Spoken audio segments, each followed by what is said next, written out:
Bonjour, on est avec Alice Bourges qui est chargée de mission inventaire participatif sur le territoire Garrigues et Costières de Nîmes et qui va nous présenter la démarche qu'elle a mise en place sur son territoire. Et du coup, on va lui laisser la parole pendant, disons, 5 minutes et ensuite on aura un temps de questions-réponses.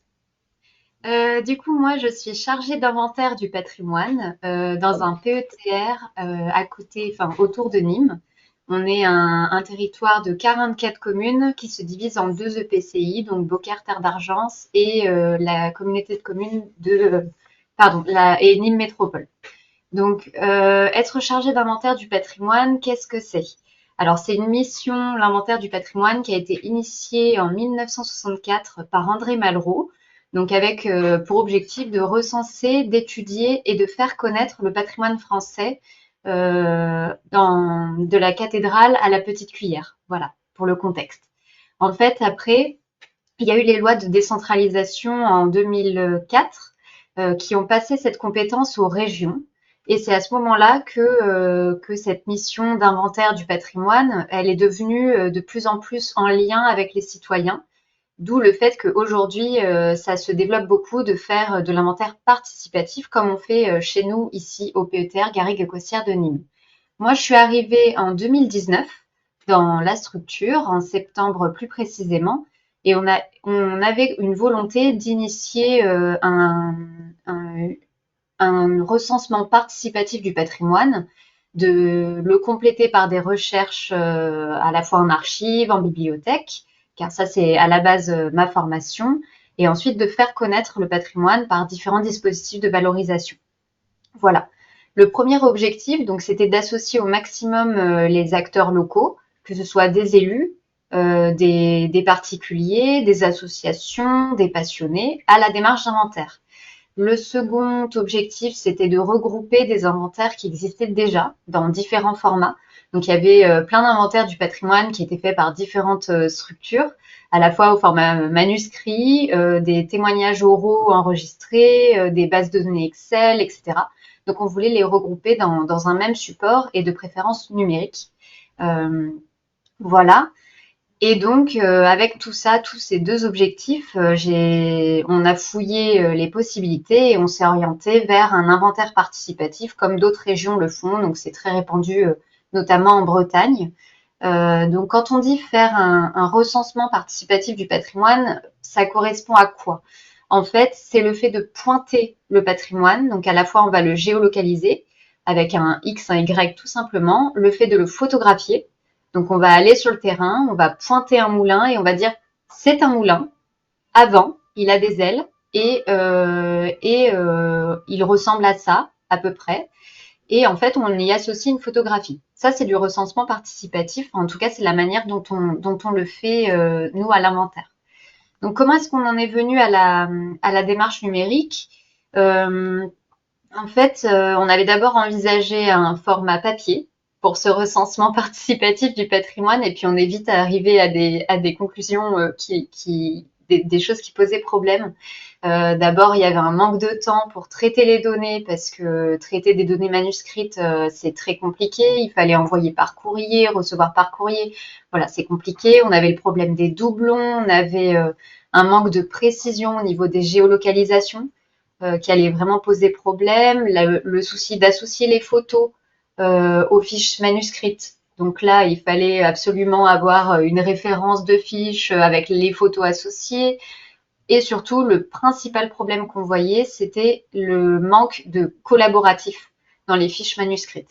Parce qu'au final, on ne pouvait pas faire travailler plusieurs personnes, plusieurs associations, et même moi, je ne pouvais pas venir compléter après derrière une fiche qui était manuscrite et qui était donc déjà écrite.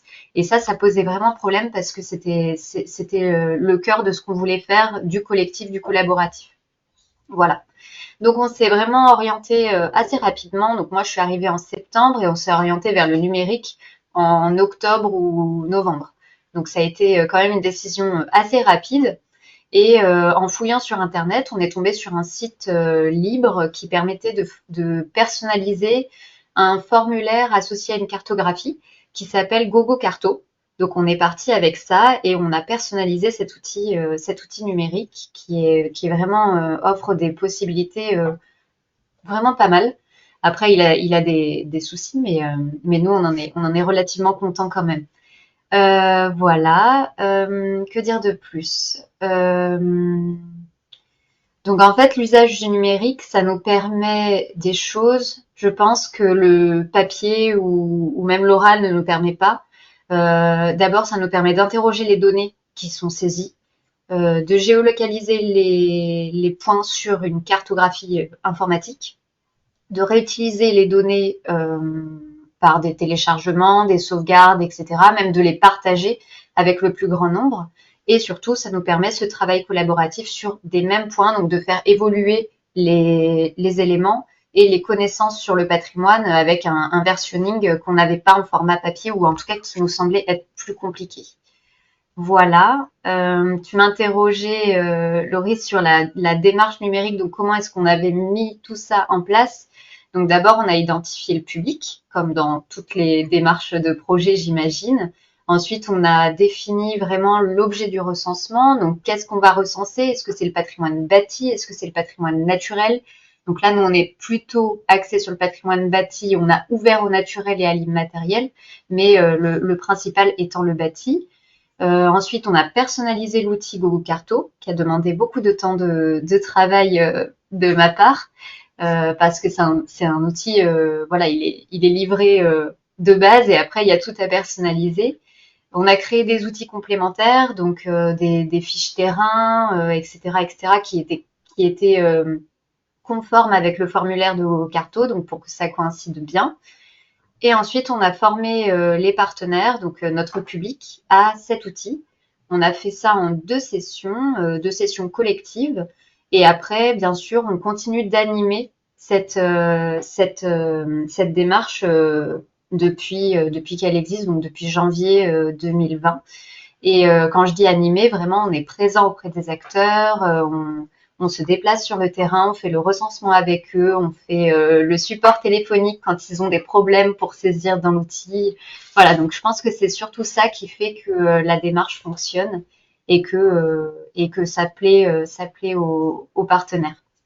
Voilà, pour brosser Quand le. tu parles des partenaires, justement, est-ce que tu peux être un petit peu plus précis sur qui sont ces partenaires, justement, que vous avez mobilisés?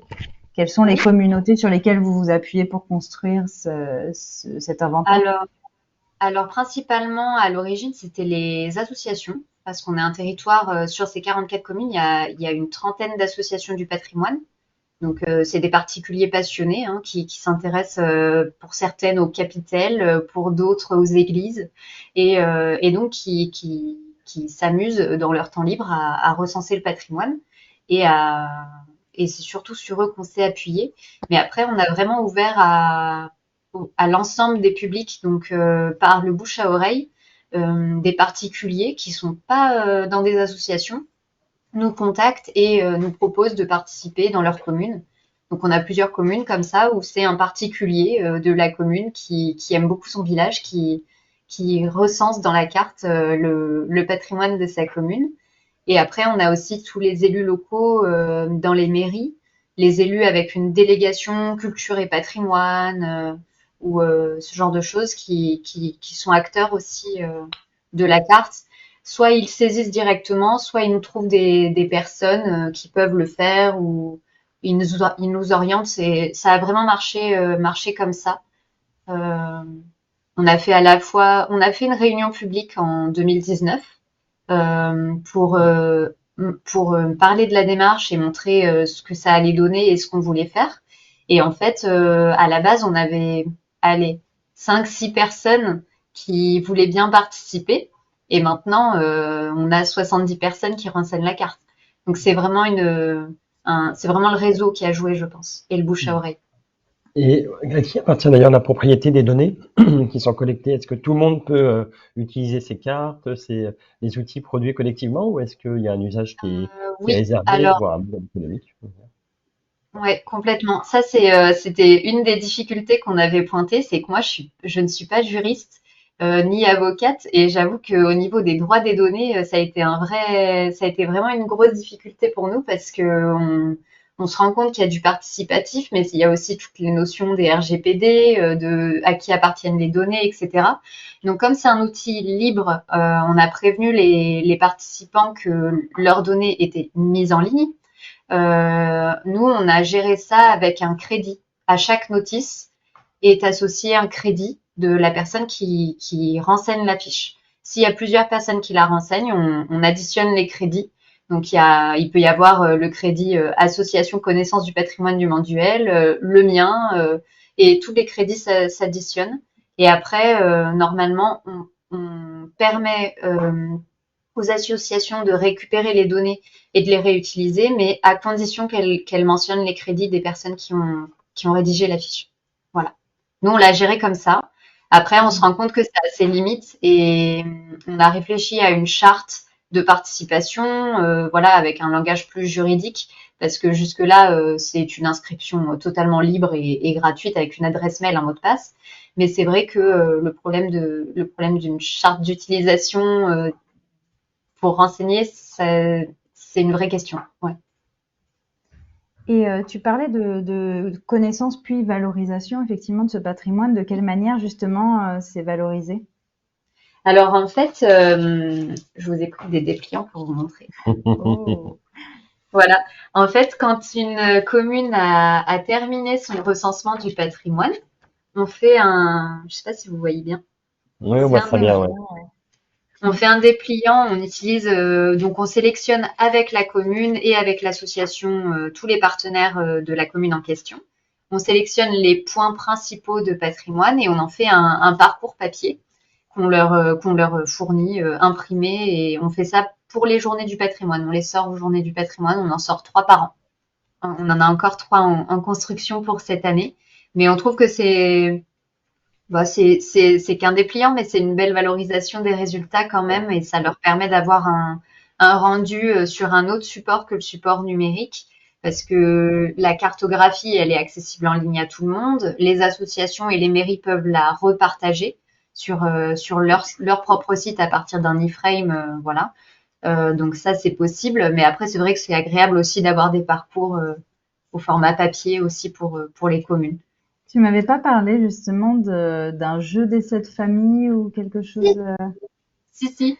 Euh, c'est ce que vous voyez là derrière, des diapositives là sur le mur. Alors c'est Thibaut Couder qui est en stage avec moi là, il est en master et en fait il est en train de travailler depuis le mois de mars à la création d'un jeu de cette famille du patrimoine. Parce qu'en fait là actuellement on a recensé tellement de points de patrimoine, on a 544 qu'on s'est dit que ce serait sympathique de faire quelque chose de global à l'échelle du territoire. Parce que ces parcours, c'est vrai qu'ils sont bien, mais ils sont à l'échelle d'une commune.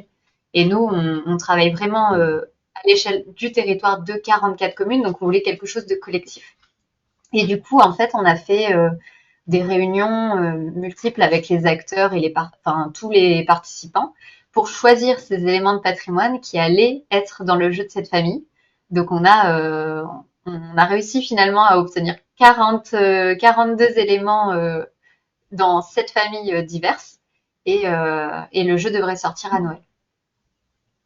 Ouais, Ouais. j'avais deux questions sur ce qui est sorti en fait de ces coopérations. Savoir si du coup le fait d'avoir rassemblé différents projets, différentes associations qui peut-être se connaissaient déjà en partie, mais peut-être pas toutes, a permis derrière de faire naître de nouvelles formes de coopération aussi entre elles. Ça serait très Alors, intéressant. Et la seconde question sera plus sur ce que ça a changé chez vous, tu vois, parce que vous ouvrir justement à d'autres partenaires, ne plus être seulement en position d'être ceux qui font, qui maîtrisent certaines informations, mais au contraire, devoir travailler et vous ouvrir, ça a peut-être changé aussi des choses dans votre organisation. tout à fait, oui, et dans ma méthodologie de travail complètement. Alors pour la première question, oui, ça a fait naître des collaborations. C'est vrai qu'on n'y avait pas forcément pensé à l'origine, mais en fait, ce réseau et ces réunions entre les différents acteurs qui ne se connaissaient pas. En fait, pourtant, on est un petit territoire quand même. Les communes sont vraiment collées les unes aux autres, et parfois, deux associations du patrimoine ne se côtoyaient pas avant ce projet-là et se rendre compte au fur et à mesure des réunions et des échanges que elles ont des thématiques similaires, des projets qui se ressemblent parfaitement et qu'elles peuvent travailler ensemble. Alors pour l'instant, il y a eu surtout des échanges oraux et de bons procédés, on va dire, sur les actions que mènent les associations dans leur commune. Donc, je sais qu'il y a des membres d'associations qui vont aux événements des autres associations. Donc, on trouve que c'est déjà un bon début. C'est vrai que ça fait que 3 ans que la démarche est initiée, donc c'est déjà pas mal. Pour l'instant, ça va pas au-delà, mais peut-être qu'un projet, un projet commun pourrait émerger. Je ne sais pas. Là, c'est vrai qu'ils jouent le jeu quand on les mobilise, mais ça vient forcément de nous. Quand on les a mobilisés pour cette famille, voilà, ils jouent le jeu, ils viennent, ils essaient de faire l'atelier collaboratif, d'essayer de sélectionner les patrimoines avec nous, et ils discutent beaucoup. Parfois, ça amène à des débats entre les associations qui sont pas forcément d'accord sur l'emplacement originel de la borne milliaire de Redescend, mais c'est aussi, je trouve que c'est aussi la richesse de ce travail collaboratif que de, que de mener à vraiment des discussions, des échanges, des débats. Moi j'aime bien. Je trouve que c'est enrichissant. Et c'est aussi enrichissant effectivement sur ma méthode de travail et sur celle même de l'inventaire général, parce que en fait effectivement l'inventaire à l'origine ce sont des chercheurs donc comme moi qui font les recherches, qui se déplacent dans les communes et qui restituent après dans des dossiers d'inventaire les connaissances. Il n'y avait pas ce lien avec les acteurs locaux. Et c'est vrai que depuis la décentralisation, ça se développe de plus en plus et on se rend compte qu'en fait, tout peut être lié. Nous, ici, maintenant, on voit vraiment comment le participatif peut apporter des choses aussi à une démarche scientifique de recherche sur le patrimoine. Parce que, en fait, quand on se rend, un exemple tout bête, mais quand on se rend dans une commune pour faire l'inventaire, par exemple, d'une église, parce que depuis 2019, moi, je fais les études sur les bâtiments religieux. On rencontre l'association et puis l'association nous dit ah oui, mais en fait, dans cette église, avant, il y avait des décors peints. D'accord, ok. Est-ce que vous avez des photographies anciennes, des cartes postales Et en fait, on nous fournit des fonds iconographiques dans ce genre de cas qui sont exceptionnels. Alors que si j'y étais allée toute seule avec ma casquette de chargée d'inventaire, j'aurais jamais su. Parce que ce sont des fonds privés et que c'est impossible d'y avoir accès en fait. Faut le savoir ou faut avoir les contacts qui nous donnent. Donc ça nous amène vraiment énormément de choses et ça c'est qu'un petit exemple parmi des centaines. Hein. Sur toutes mes études d'inventaire maintenant, il y a du participatif. J'ai récupéré comme ça des témoignages oraux d'anciens du village qui avaient travaillé le vin, etc. Et je pense que ça amende complètement. C'est une logique plus ethnologique, effectivement, qu'une logique pure histoire de l'art. Mais je trouve que l'un et l'autre peuvent se compléter et ça n'en fait que rendre les études d'inventaire plus intéressantes, moi, je trouve. Mais je serais tenté de savoir, pour creuser ce fil du changement, de ce que ça a pu changer dans l'ADN, peut-être pas l'ADN, mais en tout cas le fonctionnement global de votre structure. Est-ce qu'il y a des nouveaux postes, des nouveaux métiers qui émergent justement en lien avec ça, ou est-ce qu'il y a eu une nouvelle organisation qu'il a fallu ajuster? Pourquoi ça a changé, tu vois, vraiment structurellement, votre fonctionnement? Peut-être que c'est pas le Alors, cas. structurellement, je suis pas sûre que ça ait changé énormément parce que moi, je suis la seule chargée d'inventaire au PETR. Donc, structurellement, je suis pas sûre que ça change. C'est plutôt mon poste qui s'est adapté à ce moule du participatif et de la collaboration. Après, je pense que d'un point de vue un peu plus large, en fait, notre démarche, elle a initié des démarches dans d'autres territoires. Et ça, je trouve que c'est intéressant parce qu'en fait, on a vite parlé de nous. Nous, on faisait notre petite démarche à notre échelle des 44 communes. Et en fait, maintenant, on a partagé notre outil GoCarto avec l'Union de sauvegarde du Rouergue en Aveyron. C'est un groupement d'associations qui veut faire la même chose que nous. Donc, on leur a partagé l'outil et je trouve que c'est une bonne chose d'avoir des partenaires vraiment des liens avec d'autres territoires. On a aussi le Québec qui est venu nous interviewer, des Ok. professionnels québécois qui sont venus nous interviewer l'année dernière, donc c'était assez étonnant. Mais oui, c'est plutôt d'un point de vue partenarial, je trouve que ça a changé, ça nous a ouvert vers d'autres missions et ça fait évoluer aussi notre façon de faire du participatif. J'avais encore deux petites questions.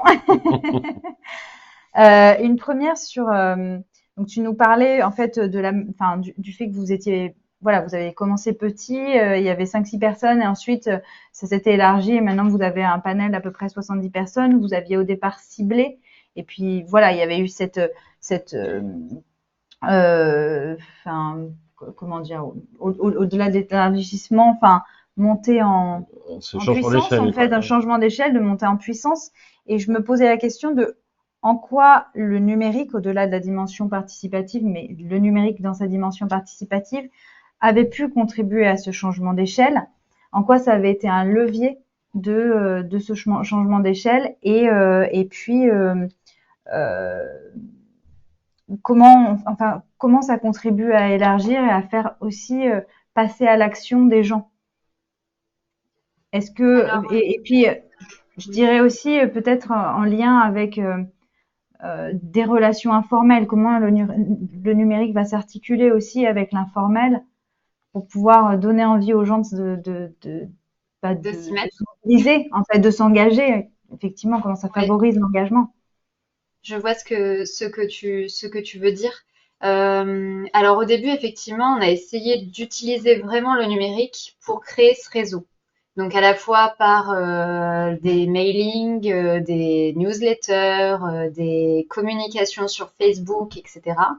Mais c'est vrai qu'en fait, on s'est vite rendu compte, et c'est là où le numérique, je pense, dans notre cas, hein, a atteint sa grande limite en termes de réseau, c'est que notre public n'est pas vraiment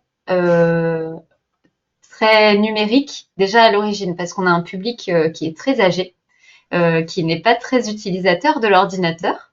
Et donc, c'est vraiment, je pense, pas grâce au numérique que le réseau a grandi. C'est grâce à ma présence dans les communes. Donc, le fait que je me déplace. Les personnes âgées aiment beaucoup voir les contacts humains, surtout avec le Covid, en fait. Ça a fait que les personnes avaient besoin d'une présence humaine. Le téléphone a beaucoup fait aussi. Et après, c'est surtout du bouche à oreille. Donc dans ce cas-là, dans ce cadre-là, je suis pas sûre que le numérique nous ait servi. Après, ça nous a permis, dans la pandémie, de garder un contact à la fois par les visios, par les mails, etc., qu'on n'aurait pas pu avoir si on n'avait pas eu le numérique. Je pense que c'est plutôt dans ce cadre-là. Et j'ai oublié la fin de ta question. Euh, Bon, comment ça peut favoriser l'engagement, en l'action, fait, c'est ça, oui. l'action, le passage à l'action. Alors, ça a favorisé l'engagement. Il a fallu beaucoup de temps de formation, à la fois les 2 sessions collectives dont j'ai parlé, mais aussi à chaque fois que je vais dans une commune, je représente l'outil, on fait plusieurs saisies ensemble, etc. Et en fait, c'est quand ils se sont rendus compte que ce n'était pas compliqué qu'ils se sont mis à saisir. Mais il faut impulser et accompagner les personnes qui sont pas habituées à l'outil numérique et une fois qu'elles ont compris le principe, elles s'y mettent.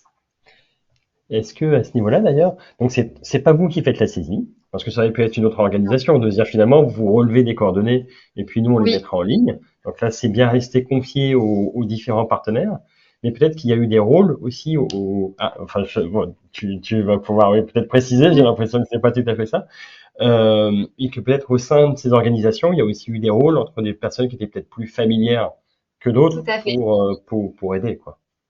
Oui, alors je faisais comme ça parce que en fait, ça dépend des territoires et des associations. On a des associations avec des personnes qui ont l'habitude du numérique. Là, celles-ci s'en sont saisies sans même qu'on fasse le déplacement terrain et terminé leur recensement avant même qu'on arrive dans la commune. Donc là, c'était, disons, royal parce que on n'a rien eu à faire et elles se sont vraiment mobilisées d'elles-mêmes. Elles étaient vraiment emballées par la démarche. Après, on en a d'autres, effectivement, où ils se sont répartis les rôles parce que dans les associations, il y avait des plus jeunes qui utilisaient plus l'ordinateur.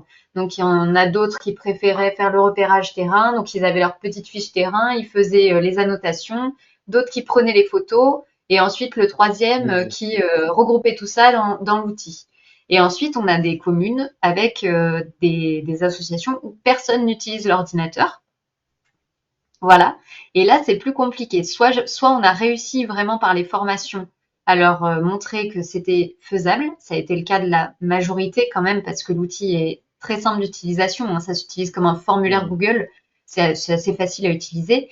Après, c'est vrai qu'il y en a qui sont très récalcitrants et qui juste n'apprécient pas l'outil numérique. Et donc, dans ce cas-là, bah, c'est un partenariat entre eux et moi. Donc, eux font les fiches terrain. Je fais le début avec eux et après, ils complètent. Et ils me les envoient, soit ils me les scannent, soit ils me les envoient, soit ils me les donnent quand on se voit, ou ils me les envoient par courrier, mais c'est quand même très très rare. Et après, derrière moi, je fais la saisie. C'est quand même arrivé. Ouais. D'accord. C'est un des désavantages du numérique, mais c'est vrai que quand je vois que la majorité des acteurs s'en est saisi, ou alors après des temps de formation a réussi à faire eux-mêmes les saisies, c'est exceptionnel. Nous, c'est un gain de temps qui est énorme, Ouais. sachant que je suis toute seule sur 44 communes, donc sans le numérique, je pense qu'on n'en serait pas là aujourd'hui, quoi. Ouais, Clairement. Du coup, ma deuxième question, enfin, tu parlais tout à l'heure de cet éparpillement de la connaissance là, et du fait de pouvoir la rassembler, et puis en fait, c'est pour aller plus loin encore que ta question sur la collaboration, la coopération, qui était aussi une question que j'aurais bien que j'aurais bien posée, donc ça tombe bien. C'est comment est-ce qu'on peut s'appuyer sur le numérique et sur une démarche en fait, voilà, sur une démarche autour d'une thématique et du numérique pour faire territoire. En quoi ça peut contribuer aussi peut-être à faire territoire? Alors, c'est compliqué. En fait, déjà, je pense que rien que le fait de regrouper ces connaissances qui étaient éparpillées, effectivement, parce que sous différents formats, on les a regroupées dans un même outil. Alors, ce regroupement, il n'est pas terminé, hein. Il est encore en cours parce qu'on a énormément de données à traiter et que, étant toute seule, ça prend du temps. Et puis forcément, quand on passe les données sur un même format, il faut que ces données, elles coïncident avec le format que nous, on a défini. Or, les recensements préexistants, ils étaient divers et variés et ça rentrait pas dans les cases. Donc, ça prend un peu de temps. Donc, le fait de les regrouper, déjà, ça permet d'avoir une vision globale. Donc, on se rend compte, grâce à ça, que en fait il y a des centaines de milliers de capitelles sur le territoire. On se rend compte des similitudes entre les différents patrimoines. Ça permet aux gens de voir les points communs, mais aussi les différences. Donc dans ce cas-là, ça crée, comme on disait tout à l'heure, des affinités entre les associations qui se rendent compte qu'il y a des problématiques vraiment similaires sur leur patrimoine. Et je pense que c'est par ce biais-là que ça crée un portrait de territoire. Grâce à cette vision, ce changement d'échelle, en fait, on regarde plus à l'échelle d'une commune ou d'un canton, même comme l'inventaire le faisait à l'origine dans les années 70. Aujourd'hui, on regarde vraiment à l'échelle d'un territoire la globalité du patrimoine. Ça nous permet de dresser un portrait beaucoup plus rapidement que ce qu'on faisait avant, grâce au participatif, parce que si moi je me déplaçais dans toutes les communes, j'en aurais pour 25 ans de carrière. Et voilà, ça prendrait énormément de temps. Après, ça n'empêche pas que je mette 25 ans de carrière à rechercher en archives sur tous ces patrimoines, mais au moins on a une vision globale et qui nous permet d'axer ensuite les recherches par priorité. Donc on s'est rendu compte que avec tous ces contacts, avec ces acteurs, que la thématique par exemple de l'eau, donc des fontaines, des abreuvoirs, etc., était vraiment importante sur le territoire, à la fois en termes de patrimoine, Donc, il y a énormément de patrimoine représenté dans cette thématique, mais aussi en termes d'enjeux. Pour eux, c'est très important de valoriser, de valoriser et de chercher sur cette thématique. Donc, je pense que c'est grâce à ça que la démarche, elle fait territoire. J'avais deux autres questions du coup qui m'émergeaient en t'écoutant, mais je vais les faire une après l'autre cette fois-ci. La première, c'est plus sur la qualité de l'info, c'est-à-dire, j'imagine, enfin, je pense à des personnes, tu vois, qui regarderont cette vidéo et qui pourraient s'interroger sur, enfin, comment on contrôle la qualité de l'information qui est remontée? Est-ce qu'il y a eu des mauvaises surprises ou non, au contraire, faut pas s'en faire un monde et multiplier les contrôles. Il est évident que là, nous faisons du recensement participatif. Donc, ça veut dire que les données ne sont pas forcément vérifiées. Elles sont issues de la population, donc des connaissances à l'échelle d'une association, d'un territoire, des on-dit.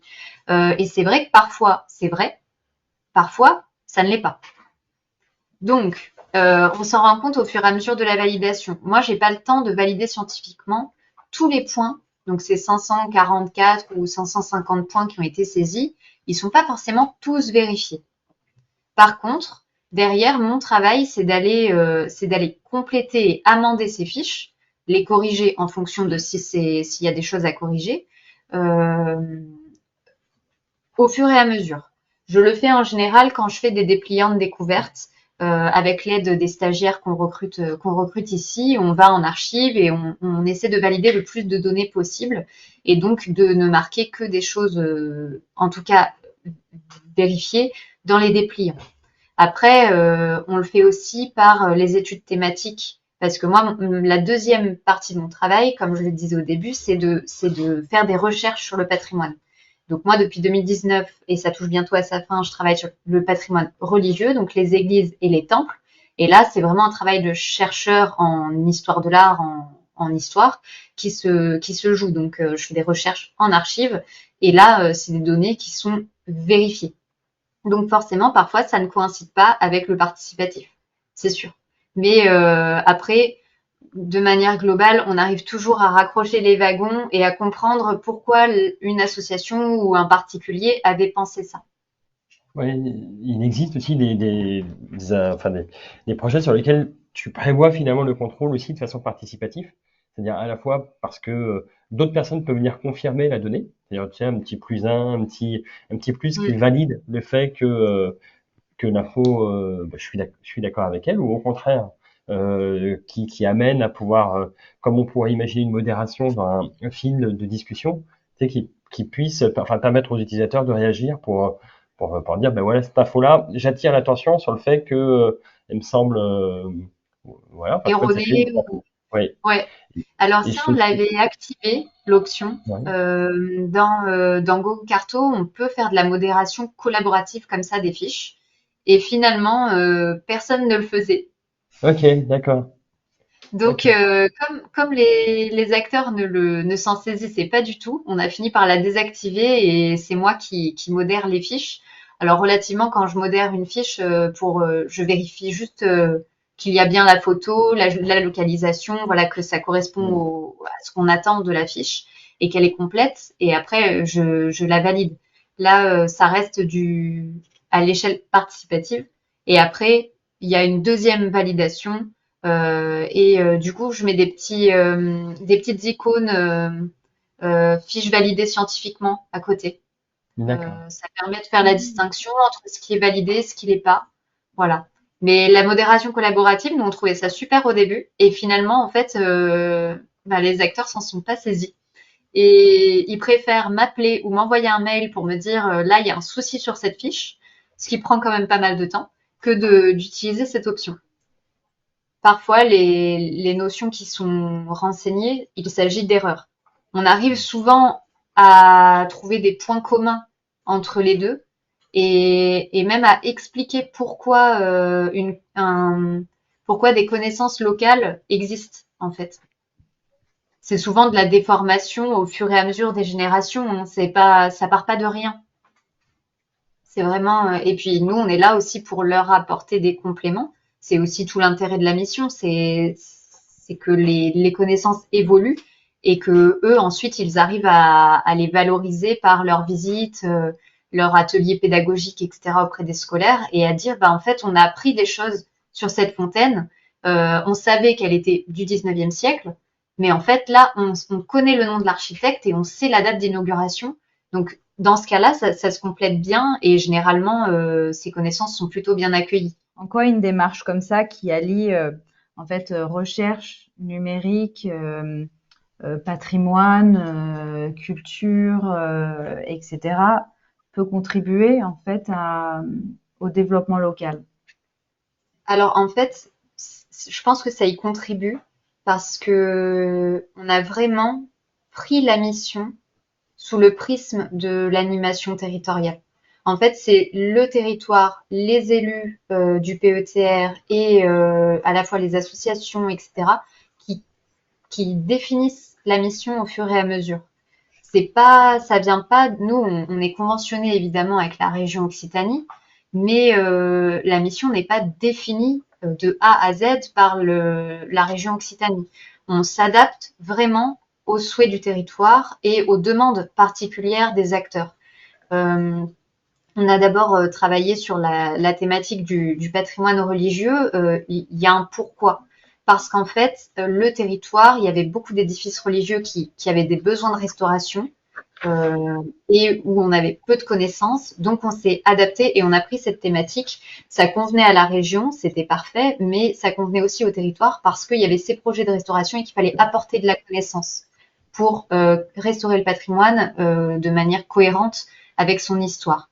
Donc, on a commencé sur ça et là, on va bientôt changer de thématique et évidemment qu'on va faire une concertation publique avec tous ces acteurs pour choisir la prochaine thématique et ça ne viendra pas exclusivement de nous. Là, ça s'oriente plutôt vers le patrimoine de l'eau parce que c'est ce qui a l'air de les intéresser plus particulièrement. Donc, dans ce sens-là, ils ont défini la mission. Ensuite, c'est vrai qu'on s'adapte au fur et à mesure aux demandes. Les acteurs nous téléphonent souvent pour nous dire voilà, il y a une croix de chemin à cet emplacement qui va être détruite parce que le promoteur il va construire un immeuble. Il faut que vous veniez. Du coup, on se déplace, on prend contact avec la commune et en fait, c'est aussi ça de faire l'inventaire du patrimoine, c'est que c'est une mission qui est très large.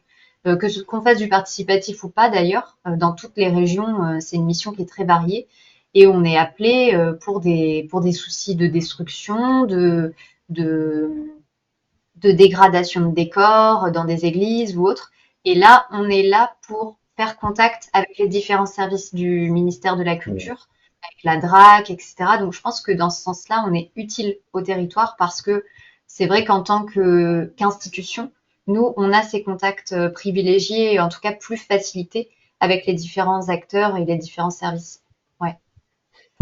C'est parfait. Non, c'est super intéressant. Ce que j'entends derrière, c'est aussi une dimension d'appropriation de son territoire Ouais, par, complètement. par les acteurs.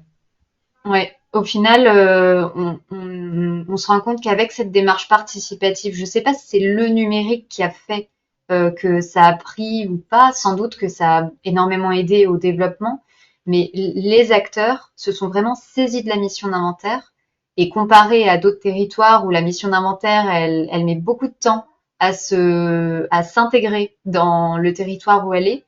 Nous, c'est vrai que là, ça fait 4 ans bientôt que la mission, elle existe ici. Et en à peine 4 ans, nous sommes identifiés, on nous téléphone souvent, on a beaucoup de mails, beaucoup de demandes diverses et variées pour venir dans les communes, rencontrer des gens, etc. Et ça, c'est une bonne chose. Ça permet, ce réseau, ça crée vraiment, ça intègre vraiment la mission d'inventaire au territoire et ça fait qu'on est régulièrement sollicité. On est identifié et sollicité. Ça, je trouve que c'est une bonne chose. Ouais, ça m'amène deux, enfin, pour réagir à un point que tu évoquais sur la puissance du numérique, je trouve qu'il y a quand même quelque chose, là je me place en tant que citoyen, ou en tant que partenaire, tu vois, d'une association, rendre visible le résultat du travail collectif. Et Oui, ça fédère un groupe parce que tu pourrais dire, oui, on a, je sais pas, 40 000 entrées ou je ne sais quoi, je ne sais combien. Le voir, c'est d'un coup très, très stimulant et ça crédibilise le travail qui a été réalisé parce que chacun voit ce à quoi il a contribué. Il voit que et ça c'est sert un à point quelque chose. effectivement que j'ai oublié de développer. Donc merci pour ta question. En fait, ils aiment aussi participer parce que on leur dit que après leur participation, donc quand une commune a terminé sa participation, moi derrière j'arrive et j'essaye de valider scientifiquement les données, compléter si besoin. Et une fois que c'est validé, en fait, je viens renseigner toutes ces données dans la base de données du ministère de la Culture. Et en fait, derrière, elles sont en ligne à l'échelle nationale. Mm. Et ça, c'est vraiment une grande plus-value. Et en plus, à chaque fois, moi, je tiens vraiment à mentionner les associations, les crédits de toutes les personnes qui ont renseigné. Et ça permet vraiment une visibilité à une échelle qui est complètement différente de l'échelle communale, clairement. C'est, et c'est plutôt apprécié, ça, Mm. en général. Après, c'est vrai que c'est quelque chose que j'ai pas tout le temps de faire, mais j'essaie de le faire au fur et à mesure. Je l'ai déjà fait pour une commune et je m'y attelle petit à petit, au fur et à Ouais. mesure des dépliants. Il pourrait y avoir une tentation de votre côté de finalement travailler surtout avec des associations qui sont à l'aise, qui sont autonomes dans la capacité à collecter des données. C'est-à-dire que finalement, le numérique devienne presque un facteur qui permette à certaines structures d'être plus visibles que d'autres, presque indépendamment de la qualité de leur travail. Enfin, j'exagère en disant ça, mais tu vois que du coup, il y a quelque chose qui aide certains acteurs à émerger plus que d'autres par cette compétence qu'ils ont sur leur capacité à coder, peut-être être plus autonome sur le fait de saisir les données, voilà, le volet numérique, tu vois, plus que simplement le volet connaissance du Du coup, territoire. c'est des questions de barrière à l'entrée, d'inclusivité, C'est ça, c'est qu'est-ce que ça peut changer aussi finalement dans la nature des acteurs locaux que ça fait émerger, soutenir et peut-être au détriment de certains. Parce qu'il peut y avoir aussi une exclusion quelque part d'acteurs qui seraient moins familiers, moins à même de rentrer dans ce cas, quoi. Alors, je vais répondre Faut choisir. aux deux questions, je pense. En commençant par la deuxième, parce que je m'en rappelle mieux. Du coup, non, on n'est pas dans nous, on n'est pas dans une optique de choisir les acteurs qui sont plus à l'aise avec l'informatique. Parce que c'est pas du tout notre objectif. Enfin, l'outil numérique est un outil pour nous, c'est pas un moyen. Enfin, c'est pas une fin en soi. Disons, la fin en soi, c'est la connaissance. Et c'est le fait de regrouper ces connaissances. Et je pense que un témoignage oral enregistré ou pris en note manuscrite a autant de valeur que un témoignage renseigné dans la base de données qu'on a créé, la cartographie. Et pour nous, c'est aussi intéressant d'avoir les deux. Donc, en fait, on est là pour s'adapter aux possibilités des acteurs et pas l'inverse.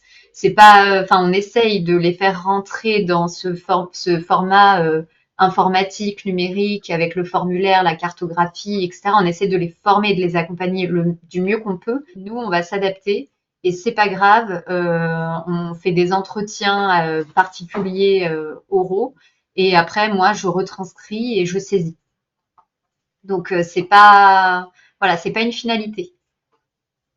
En tout cas, on essaie vraiment de s'adapter parce que le plus important, c'est qu'ils puissent transmettre avant que la connaissance ne se perde. Parce qu'on a eu beaucoup le cas pendant la pandémie, on a beaucoup d'anciens qui sont malheureusement partis trop tôt. Et en fait, les témoignages la connaissance a disparu dans certaines communes. Et ça, c'est, je pense, le plus dommageable et le plus triste. Ok, pour moi c'est bon. Merci beaucoup, Alice. Merci beaucoup. Merci à vous.